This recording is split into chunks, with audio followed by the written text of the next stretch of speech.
إن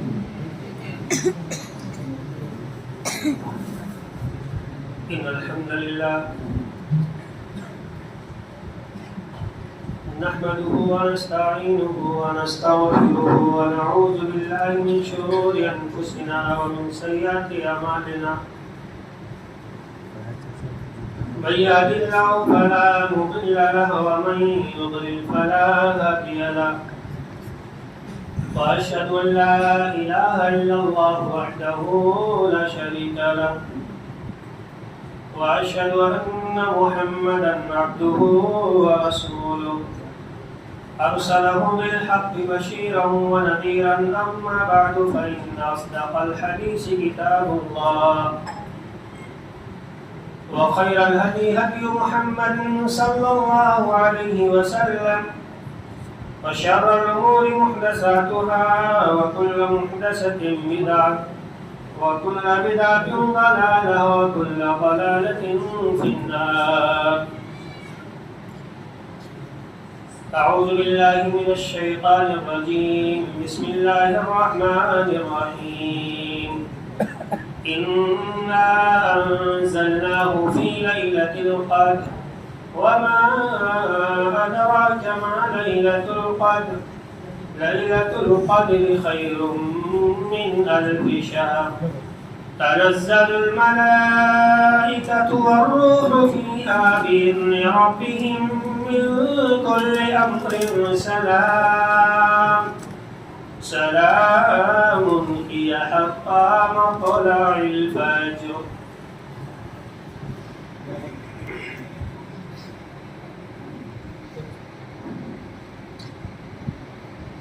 محترم سامعین،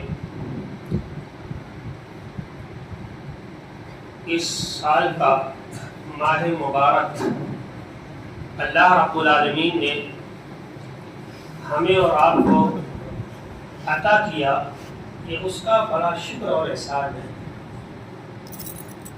اس ماہ کی فضیلت آپ لوگ جانتے ہیں، اس میں ایک رکعت نفل فرض کے برابر کر دی جاتی ہے۔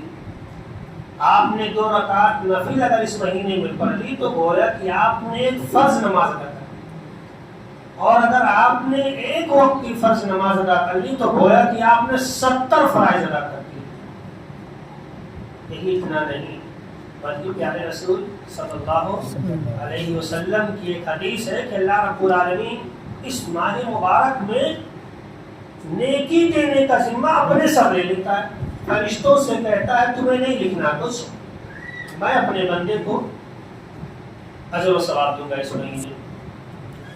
مطلب کوئی حساب، کوئی کتاب ہی نہیں، کتنی نیکی مل جاتی ہے دنیا، کچھ بھی پتہ نہیں اس مہینے کو۔ تو یہ نیکیوں کا موسم بہار ہے، ایسے چلے گا، یہ تقریر کریں گے تو ایسے چلے گا، ڈسٹرب ہوگا۔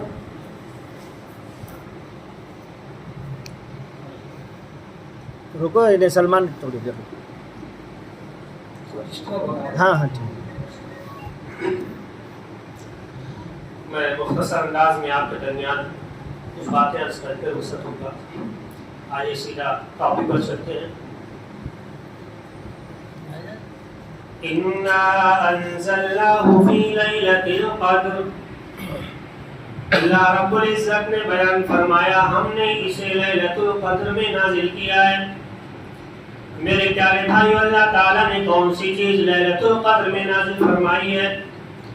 آپ سب جانتے ہیں وہ قرآن کریم ہے، وہ کلام اللہ، اللہ رب العالمین کی کتاب ہے، جس کے آنے کے بعد اللہ تعالیٰ نے ساری کتابوں کو منسوخ کر دیا۔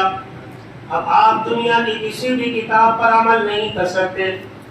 اِنَّا أَنزَلْنَاهُ فِي لَيْلَةِ الْقَدْرِ، ہم نے لیلۃ القدر میں قرآن کریم کو نازل کیا ہے۔ میرے پیارے بھائیوں، قرآن کریم کی عظمت کو جاننے کے لیے، اس کی فضیلت کو سمجھنے کے لیے احادیث کی کتابوں کو جب ہم اٹھاتے ہیں، بے شمار حدیث ملتی ہیں، بے شمار واقعات ملتے ہیں۔ اللہ کے نبی صلی اللہ علیہ وسلم نے غلاموں کو بھی امیر بنا دیا، اور آپ کے پیارے اصحاب نے عالم قرآن کو مکہ کا گورنر تک بنا دیا۔ میں آپ کے سامنے ایک پیارا سا واقعہ رکھتا ہوں۔ عمرو بن سلمہ رضی اللہ تعالیٰ عنہ پیارے چھوٹے سے بچے ابھی یہ بیان فرماتے ہیں کہ ہم لوگ ایک چشمے پر تھے، دریا کے کنارے تھے، وہاں سے لوگوں کا گزر ہوا کرتا تھا، تو جو لوگ مکہ سے آتے تھے تو ہمارے قافلے والے وہاں پر موجود لوگ آنے والے مسافروں سے پوچھا کرتے تھے کہ یہ بتاؤ محمد کیا دعویٰ کرتا ہے۔ میرے پیارے بھائیوں، میں انہی کے لفظ آپ کے سامنے بیان کر رہا ہوں۔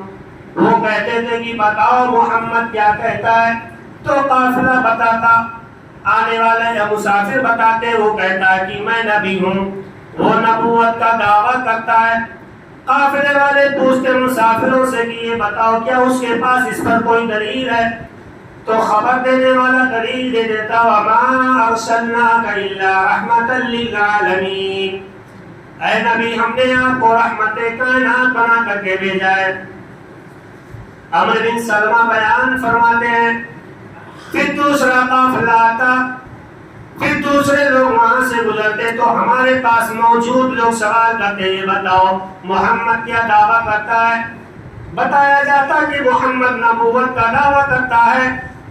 کہا جاتا کیا اس کے پاس اس بات پر، اس دعوے پر کوئی دلیل ہے، تو آنے والے مسافر دلیل دیتے، ہاں وہ یہ دعویٰ کرتا ہے اور اپنے دعوے پر یہ دلیل دیتا ہے، قُلْ يَا أَيُّهَا النَّاسُ إِنِّي رَسُولُ اللَّهِ إِلَيْكُمْ جَمِيعًا، اے دنیا والو سنو، میں تم سب کی جانب اللہ کا رسول بنا کر کے بھیجا گیا ہوں۔ میرے پیارے بھائیوں، چشمے کے کنارے، دریا کے کنارے عمرو بن سلمہ رضی اللہ تعالیٰ عنہ اور ان کا پورا قافلہ رکا ہوا ہے۔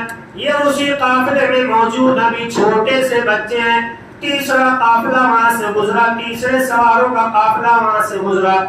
عمرو بن سلمہ رضی اللہ تعالیٰ عنہ بیان فرماتے ہیں، ہمارے پاس موجود مسلمانوں نے ان سے سوال کیا، ہمارے پاس موجود لوگوں نے ان سے سوال کیا کہ یہ بتاؤ محمد کیا دعویٰ کرتا ہے، تو مکہ سے آنے والا قافلہ یہ خبر دیتا وہ نبوت کا دعویٰ کرتا ہے، وہ نبوت کا دعویٰ کرتا ہے، اپنے آپ کو نبی کہتا ہے اور وہ یہ کہتا ہے کہ میں نبی ہوں۔ پوچھنے والے کہتے ہیں بتاؤ کیا وہ اپنی نبوت پر کوئی دلیل بھی لے کر کے آیا ہے۔ بتایا جاتا ہاں اپنی نبوت پر وہ دلیل بھی دیتا ہے۔ لوگ کہتے بتاؤ وہ کون سی دلیل بیان کرتا ہے۔ بیان کیا جاتا، وہ کہتا یا ایھا النبی انا ارسلناک شاہدا ومبشرا ونذیرا وداعیا الی اللہ باذنہ وسراجا منیرا۔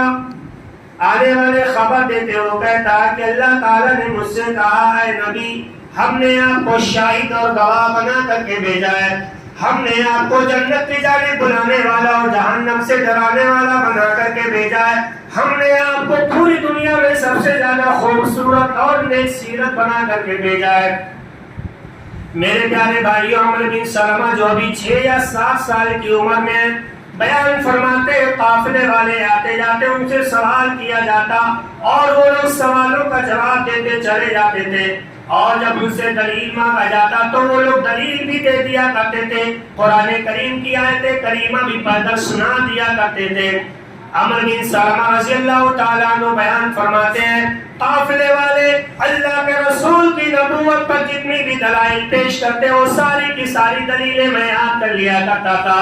کسی نے کہا وَمَا أَرْسَلْنَاكَ إِلَّا رَحْمَةً لِلْعَالَمِينَ، اے نبی ہم نے آپ کو رحمت کائنات بنا کر کے بھیجا ہے۔ عمرو بن سلمہ کہتے میں نے یہ آیت کریمہ یاد کر لی۔ کسی نے کہا قُلْ يَا أَيُّهَا النَّاسُ انی رسول اللہ علیکم جمیعا، اے نبی ہم نے آپ کو ساری کائنات والوں کے لیے نبی بنا کر کے بھیجا ہے۔ عمرو بن سلمہ کہتے ہیں اس طرح سے میں نے یہ بھی آیت کریمہ یاد کر لی۔ کہتے نہ جانے کتنے قافلے مکہ سے آئے اور سارے قافلے اللہ کے رسول کی نبوت پر دلیل دیتے ہوئے چلے گئے، میں نے وہ ساری کی ساری دلیلیں یاد کر لی، ساری کی ساری دلیلیں سینے میں محفوظ کر لی۔ میرے پیارے بھائیوں، قرآن کا رتبہ دیکھو، قرآن کا مقام دیکھو۔ اب آگے غور سے سنو کیا ہوتا ہے۔ عمرو بن سلمہ رضی اللہ تعالیٰ عنہ بیان فرماتے ہیں مکہ فتح ہو جاتا ہے، میرے والد محترم اسلام قبول کر لیتے ہیں، کلمہ طیبہ کا اقرار کر لیتے ہیں، اسلام میں داخل ہو جاتے ہیں۔ اسلام اسلام قبول کرنے کے بعد گھر پر آتے ہیں، محلے والوں کو اکٹھا کرتے ہیں، محلے والوں سے کہتے ہیں لوگوں سنو، میں جس ذات سے مل کر کے آیا ہوں جھوٹا نبوت کا دعویٰ نہیں کرتا ہے، وہ یقیناً سچا رسول ہے اور سچا نبی ہے، اور سنو وہ 5 وقتہ نماز کی تعلیم دیتا ہے، وہ کہتا ہے جب نماز کا وقت ہو جائے تو نماز پڑھو اور اذان دے دو، اور تم میں سے جسے قرآن کریم زیادہ یاد ہو وہ امامت کرائے۔ کیا کہا؟ وہ نبی یہ تعلیم دیتے ہیں نماز کا وقت ہو جائے اذان دے دو، اور تم میں جسے زیادہ قرآن یاد ہو امامت کرا دے۔ میرے پیارے بھائیوں، عمر بن سلمہ رضی اللہ تعالیٰ عنہ کہتے ہیں جب یہ بات اللہ میرے والد محترم نے جب یہ بات قافلے کے اندر بیان کی تو قافلے والوں نے تلاش کرنا شروع کر دیا کہ بھائی پورے محلے میں، پورے گاؤں میں، پورے علاقے میں قرآن کریم کسے زیادہ یاد ہے؟ بڑے بڑے عمر دراز لوگ کہ بھائی آپ کی عمر 50 سال ہے، آپ کو قرآن کریم کتنا یاد ہے؟ کہنے والے کہتے ہیں مجھے اتنا یاد ہے۔ کسی اور سے پوچھا گیا اس کی عمر 60 برس 65 برس کی ہے، بھائی تمہیں قرآن کریم کتنا یاد ہے؟ وہ کہتے ہیں بھائی مجھے اتنا یاد ہے۔ عمر بن سلمہ کہتے ہیں پورے محلے کو چھان مارا گیا، ایک آدمی سے سوال کیا گیا، سارے لوگوں سے پوچھ لیا گیا، اب اس کے بعد میرے والد محترم اور قافلے والوں نے مجھ سے پوچھا اے بچے بتاؤ تمہیں قرآن کریم کتنا یاد ہے؟ عمر بن سلمہ کہتے ہیں میں نے پورا قرآن کریم پڑھ کر کے سنا دیا جتنا بھی مجھے یاد تھا۔ معلوم یہ ہوا پورے محلے میں جب جمع اور پڑتال کیا گیا تو سب سے زیادہ قرآن کریم مجھے یاد تھا، لیکن پورے محلے میں عمر میں سب سے چھوٹا میں ہی تھا، سب سے چھوٹا میں ہی تھا، لیکن سب سے زیادہ قرآن کریم مجھے ہی یاد تھا۔ اب نماز کا وقت ہو جاتا ہے، اذان دے دی جاتی ہے، اب اس کے بعد پورے محلے والے، پورے قبیلے والے مجھے مصلی پر بڑھا دیتے ہیں امامت کرنے کے لیے۔ میرے پیارے بھائیوں یہ قرآن کریم کا مقام ہے، ایک بچے کو بھی امام بنا دیا قرآن کریم نے۔ ہمارے بچے دیکھو چھوٹے چھوٹے، انہیں بھی 10 سورتیں بھی نہیں یاد ہے، انہیں برابر کلمہ طیبہ اس کا معنی مفہوم بھی نہیں یاد ہے۔ میرے پیارے بھائیوں عمر بن سلمہ رضی اللہ تعالیٰ عنہ بیان فرماتے ہیں اس وقت میری عمر 6 یا 7 برس کی رہی ہوگی، اس سے زیادہ میری عمر نہیں تھی۔ میرے پیارے بھائیوں غور کرنے والی بات یہی ہے اللہ نے لیلۃ القدر میں جس قرآن کو نازل کیا ہے، جب ایک بچے نے اس قرآن کو یاد کر لیا تو اللہ تعالیٰ نے اسے امام بنا دیا اور امامت کا منصب عطا کر دیا۔ بزرگوں کی وہ امامت کرا رہا ہے۔ ہم کتنا بد نصیب ہیں، ہم قرآن کریم دیکھ کر کے تو پڑھتے ہیں لیکن 2-4 صفحہ بھی ہمیں زبانی قرآن کریم یاد نہیں ہے۔ اگر امام صاحب مسجد میں نہ رہے تو کوئی امامت کرانے کے لائق نہیں رہ جاتا ہے۔ میرے بھائی یہ بڑی افسوس کی بات ہے، ہم مسلمان ہیں لیکن ہم نے سوچ لیا کہ قرآن یاد کرنا صرف عالم دین کا کام ہے، یہ بہت بڑی غلطی ہے۔ قرآن کریم یاد کرنا بچے بچے کا کام ہے، اور محلے والوں کی ذمہ داری ہوتی ہے کہ حفاظ کرام کو رکھیں، عالم دین کو رکھیں، تاکہ وہ ہمارے بچوں کو قرآن کریم کی تعلیم دیں، قرآن کریم حفظ کرائیں۔ میرے پیارے بھائیوں عمر بن سلمہ بیان فرماتے کہ ایک دن میں امامت کرا رہا تھا، اتنے میں میرے قافلے کی ایک عورت گزری، میں امامت کرا رہا تھا، سجدے میں تھا، اور وہ محلے والی عورت، قافلے والی عورت وہاں سے گزرتی ہے، اتنے میں اس کی نگاہ میری شرمگاہ پر پڑ جاتی ہے۔ کپڑا اس زمانے میں بہت کم ہوا کرتا تھا، کہتے ہیں میرا کپڑا چھوٹا تھا جو میں چادر اوڑھ رکھا تھا، جب میں سجدے میں جاتا تھا تو پیچھے سے شرمگاہ کھل جایا کرتی تھی، لیکن سارے صحابہ سجدے میں رہتے، کسی کو خبر نہ ملتی۔ اب وہ عورت گزر رہی ہے، اس کی نگاہ میری شرمگاہ پر پڑ گئی، وہ عورت وہیں سے آواز لگاتی ہے ارے مسلمانوں اپنے امام کا سطر تو ڈھانپ دو، اپنے امام کی شرمگاہ تو چھپا دو۔ عمر بن سلمہ رضی اللہ تعالیٰ عنہ کہتے ہیں اس کے بعد پورے محلے والوں نے پیسے اکٹھا کیے، روپے اکٹھا کیے، اور پیسہ اکٹھا کرنے کے بعد میرے لیے ایک کپڑا سلوا دیا، اب میں وہ کپڑا پہن کر کے لوگوں کی امامت کرا رہا تھا۔ میرے پیارے بھائیوں، رمضان کا یہ مبارک مہینہ چل رہا ہے، رمضان کا یہ مبارک مہینہ چل رہا ہے۔ قرآن کریم مکمل کرنے کے بعد ایک عالم دین کو کتنی خوشی ہوتی ہے آپ کو نہیں معلوم ہے، ایک حافظ صاحب کو کتنی خوشی ہوتی ہے اور آپ کو نہیں معلوم ہے۔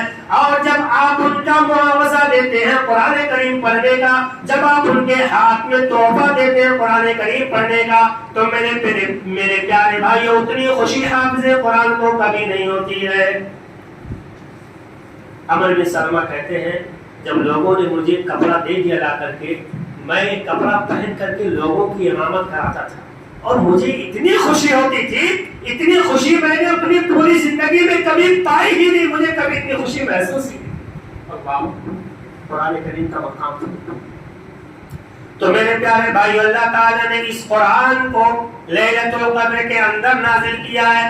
لیلۃ القدر خیر من الف شہر، اے لوگوں سنو، لیلۃ القدر یہ شب قدر 83.5 سال یا 84.5 سال کی عبادت سے بھی بہتر عبادت ہوتی ہے اس رات کی۔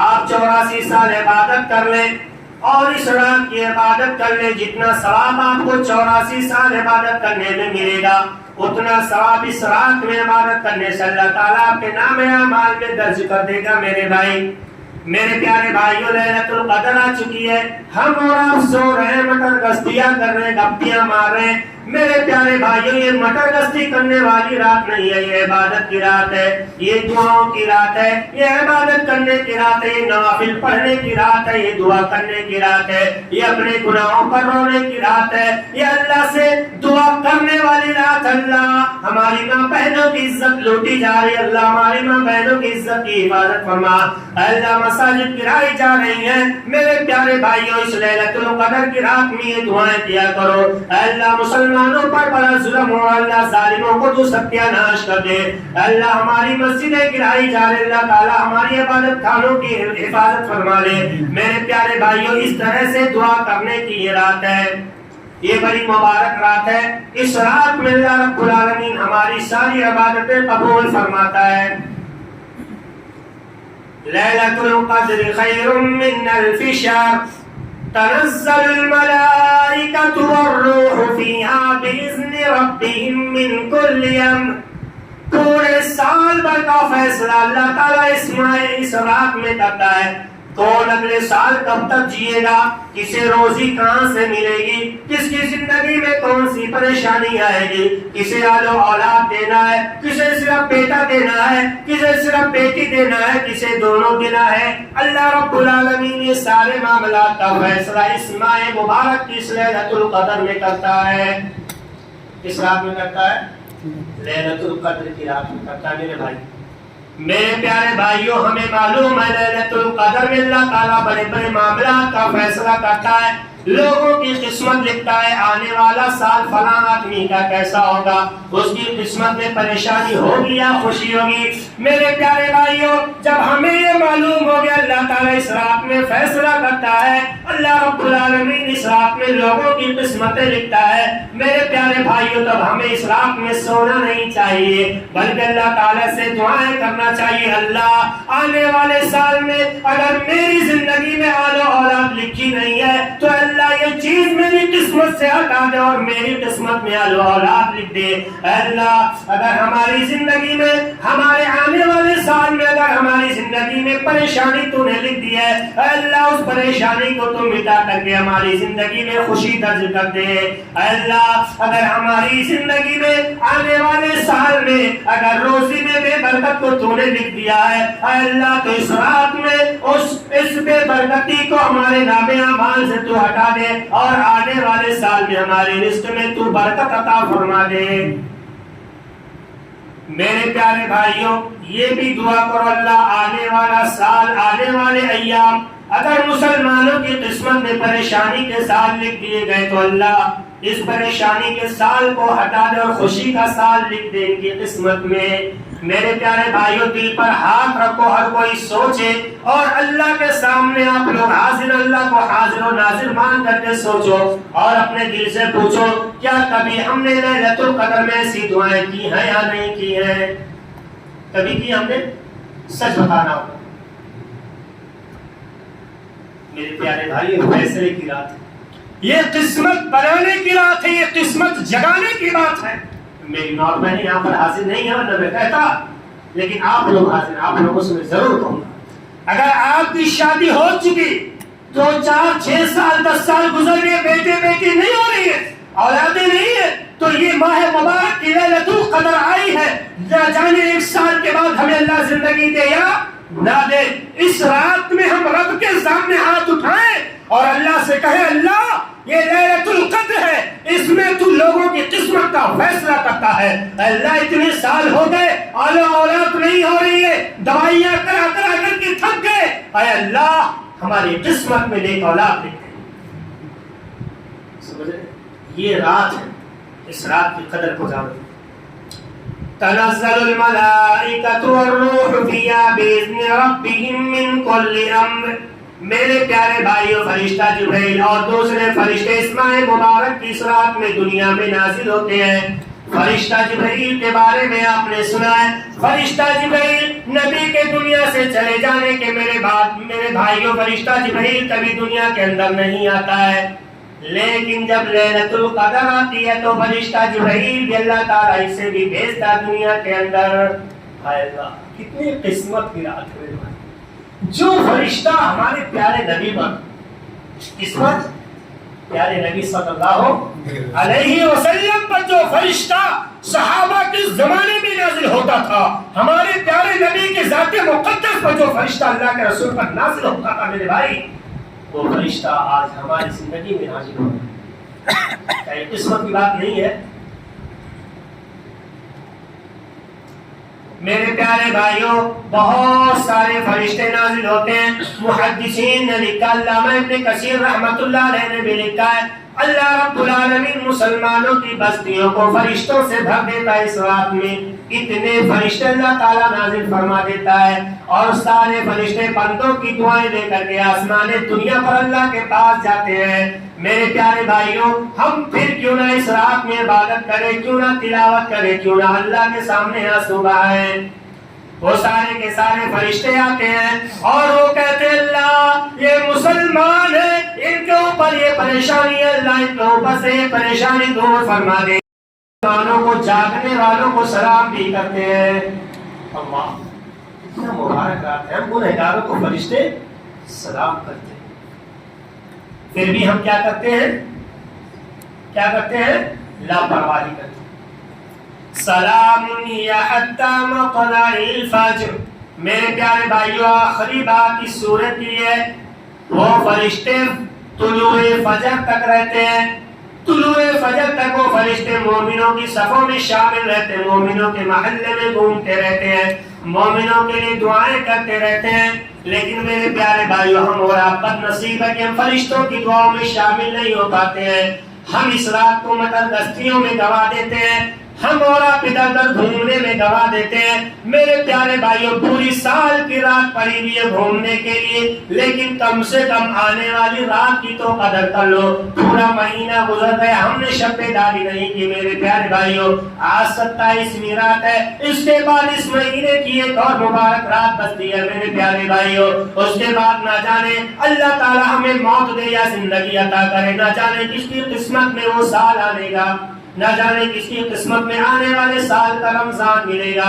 میرے پیارے بھائیوں, اس رات کی قدر کرو, زیادہ سے زیادہ عبادتیں کرو. جسے آل و اولاد نہیں ہو رہی ہے وہ اللہ سے دعائیں کرے, رو کر روئے گر گرائے, اے اللہ آل و اولاد نہیں ہو رہی ہے, آل و اولاد عطا فرما دے. اے اللہ ہمارے اوپر بہت ساری پریشانیاں, ظالم ہم پر ظلم کر رہا ہے, اے اللہ تو ظالموں کو ستیہ ناش کر دے. اے اللہ ہماری ماں بہنوں کی حفاظت فرما, مسجدوں کی حفاظت فرما.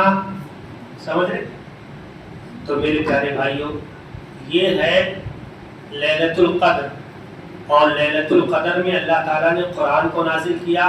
قرآن کریم اتنا عظیم ہے کہ بچے کو بھی امام بنا دیتا ہے.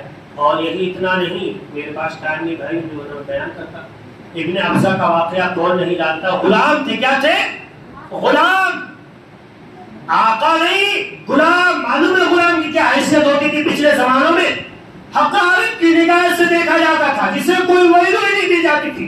اگر کسی کو ذلیل کرنا ہوتا تو لوگ اسے غلام کہہ دیتے تھے. کیا اگر کسی کو ذلیل کرنا رہتا پچھلے زمانے میں تو لوگ کہتے تو غلام ہے. مطلب اتنا غلام کی حیثیت گری ہوئی تھی. عمر بن خطاب رضی اللہ تعالی عنہ نے مکہ کا گورنر بنانا چاہا. 2 منٹ میں اپنی بات ختم کروں گا. مکہ کا گورنر بنانا چاہا. کس کو بنایا؟ پورے محلے میں چھان مار رہے کہ ایک انسان سے پوچھا, پتا چلا بھائی مکہ کا گورنر اور مکہ کا امام بنانے کے لیے حافظ قرآن کم سے کم چاہیے. پورے محلے کو چھان مارا تو سب سے اچھی آواز اور سب سے زیادہ قرآن کریم جس انسان کو یاد رہا وہ ایک غلام. اس غلام کا نام ابن ابزہ. کیا نام تھا؟ ابن ابزہ. عمر بن خطاب رضی اللہ تعالیٰ عنہ خلیفہ ثانی نے اس غلام کو مکہ کا گورنر بنا دیا. اللہ, کیا مکہ کا گورنر بنا دیا. لوگوں نے پوچھا عمر تم نے کیا کیا؟ غلام کو تم نے مکہ کا مسلح سونپ دیا, مکہ کی امامت تم نے دے دی, مکہ کا گورنر تم نے بنا دیا. عمر بن خطاب رضی اللہ تعالیٰ عنہ خاموش ہوئے اور نرم لہجے میں جواب دیا. کہا میرے پیارے بھائیوں, میں نے اسے گورنر نہیں بنایا بلکہ تمہارے نبی جناب محمد رسول اللہ صلی اللہ علیہ وسلم نے انہیں گورنر بنایا ہے. لوگوں نے کہا کیا مطلب؟ عمر بن خطاب کہنے لگے پیارے رسول کا فرمان ہے ان اللہ یرفع بهذا الكتاب اقواما ویضع به آخرین. یہ کتاب ہے, جو شخص اس کتاب کو یاد کر لے, جو بھی شخص اس کتاب کا عمل کر لے, اللہ تعالیٰ اسے پوری دنیا کی امامت سونپ دیتا ہے. اللہ. اور اے لوگوں, ابن ابزہ کو سب سے زیادہ قرآن کریم یاد ہے. یہ قاری قرآن ہے گرچہ یہ غلام ہے, یہ حافظ قرآن ہے گرچہ یہ غلام ہے, لیکن پیارے رسول کے فرمان کی روشنی میں امامت کا مستحق یہی. آج ہماری حالت کیا ہے؟ وہ معزز تھے زمانے میں مسلمان ہو کر اور ہم خال ہوئے تارک قرآن ہو کر. میرے پیارے بھائی, ہم کتنا مطالعہ قرآن کا کرتے ہیں, قرآن کریم کتنا یاد کرتے ہیں, کتنا لگاؤ ہے. ذرا سوچو, ہم جو ذلیل ہیں رسوا ہیں دنیا کے اندر, میرے پیارے بھائیوں, قرآن سے دوری کا نتیجہ ہے. اگر لوگ قرآن سے رشتہ جوڑ لیں, رب کعبہ کی قسم ہے جس طرح سے غلام کو رب کائنات نے مکہ کا گورنر بنا دیا, جس طرح سے خلیفہ ثانی کی موجودگی میں رب کائنات نے غلام ابن ابزہ کو کعبے کا مسلح عطا کر دیا. آج بھی اگر مسلمان قرآن کی جانب پلٹ جائیں, قرآن کی جانب رجوع کر لیں, تو اللہ رب العالمین دنیا کی امامت ضرور سونپے گا کہ نہیں سونپے گا؟ سونپے گا. اللہ رب العالمین سے دعا کرتے ہیں مولا کریم ہم تمام مسلمانوں لیلۃ القدر کی قدر کرنے کی توفیق عطا. اس مبارک رات میں خوب نیکیاں کرنے کی توفیق عطا. اللہ رب العالمین ہماری ساری نیکیاں قبول فرمائے, سارے گناہ معاف فرمائے. ہم میں سے جو بیمار ہیں شفا کامل عاجل عطا فرما. ہمارے والدین کا رحم فرما. جو مسلمان انتقال کر گئے اللہ رب العالمین ان کی مغفرت فرما, انہیں کروٹ کروٹ جنت نصیب فرما, ان کے گناہوں کو معاف فرما. اللہ رب العالمین اس ماہ مبارک کے بچے ہوئے ایام میں خوب زیادہ قرآن کریم کی تلاوت کرنے کی توفیق عطا فرما. والدین کے لیے دعائیں مغفرت کرنے کی توفیق عطا فرما. اللہ رب العالمین تمام مسلمانوں کی حفاظت فرما, ہماری ماں بہنوں کی عزتوں کی حفاظت فرما, ہماری عبادت خانوں کی حفاظت فرما. اللہ رب العالمین مسلمان کہیں بھی ہو, کسی بھی مقام پر ہو, اللہ رب العالمین ان کا تو حامی اور ناصر ہو جا. اللہ رب العالمین تو ان کی غیبی مدد فرما. آمین. ہمارے نبی البلاغ المبین. والسلام علیکم ورحمۃ اللہ وبرکاتہ.